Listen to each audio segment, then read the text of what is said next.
Hey, I want to ask all y'all to forgive my appearance. It's been a long night, as you can imagine. Getting messages from all over Afghanistan as to what is happening there. I'm really petitioning all of you to really pray for the believers there. There's so much that is going on, and so much that is happening. We've lost all contact as of about 1 o'clock this morning due to the fact that if the Taliban finds any Western numbers or contacts in their phones, they will kill them on sight. It is what the Taliban has done before. It is what their modus operandi is whenever they find any believers. All believers in the country will be killed by the Taliban. They are not looking for converts at this point. They're looking for extermination of Christians. And despite what I just watched, one of the Taliban leaders in Doha just give a talk on the BBC, and I'm telling you, these people are full of lies. They have no plan for good for the country of Afghanistan. They only have harm and destruction in their path. And they will implement, they say that they are only implementing basic head coverings for women. It is a lie. They will institute total covering of all of the women's body and for it not to be seen, and eliminate women education throughout the country. This is an evil, demonic regime, and they are planning on exterminating the second fastest growing church in the planet. This is a time where I've had messages all night long from all over, people asking and pleading for prayer, pleading for intervention from the church here in the West, to be praying for them, to be holding them up, and to pray that the Taliban will fall and that they will not succeed in their plan to eliminate, again, the second fastest growing church in the world.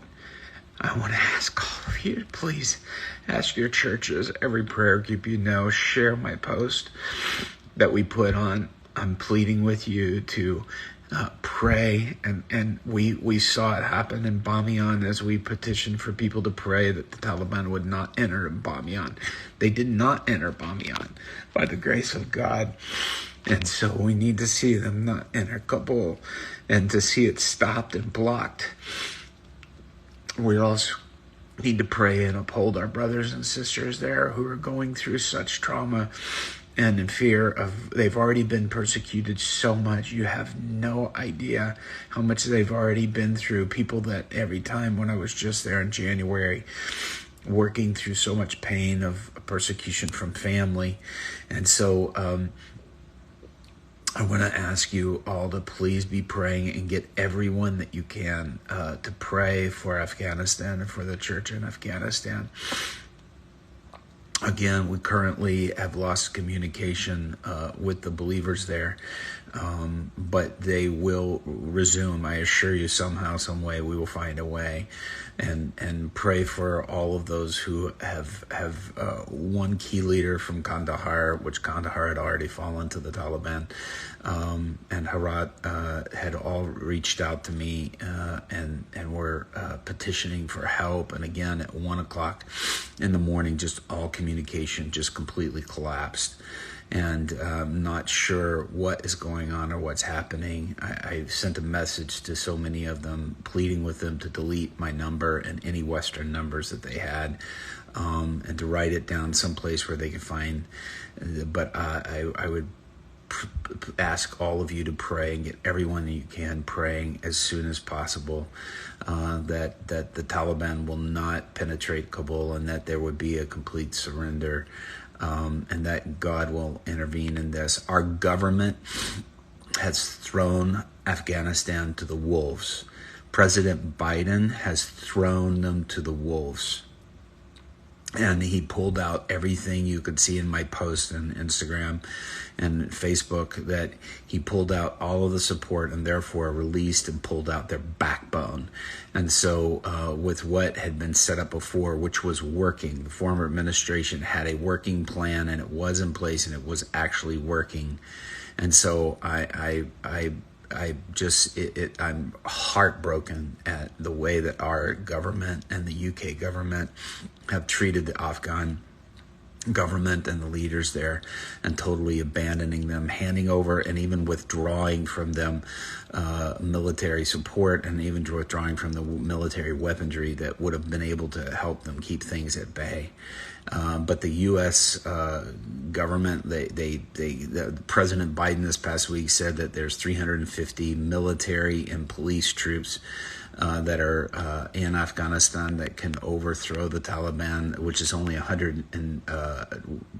75,000 in armed forces. Why they are caving, nobody totally knows, but I can tell you this, that without U.S. or UK support, without the NATO support, it's going to feel like complete abandonment to them. And I think that's the reason why that so many places are caving and surrendering. And so it's doubt. The only thing that President Biden has done is send in 1,000 troops just to evacuate our people and to leave the Afghans alone. This is a tragedy. And so I want to petition you to pray. Pray for the underground church in Afghanistan. Pray that they be strong. They're showing immense strength. I can't tell you how blessed I am to see the strength in their heart. But pray that they withhold, and pray that they stand strong, and that they don't lose heart in this time, and that God will prevail. Jesus Christ is King of Kings and Lord of Lords. And we declare that, and I thank everybody for praying. And please keep holding up Afghanistan in prayer. We need that so much, and I plead with you to continue to pray for them. God bless you guys. Thank you.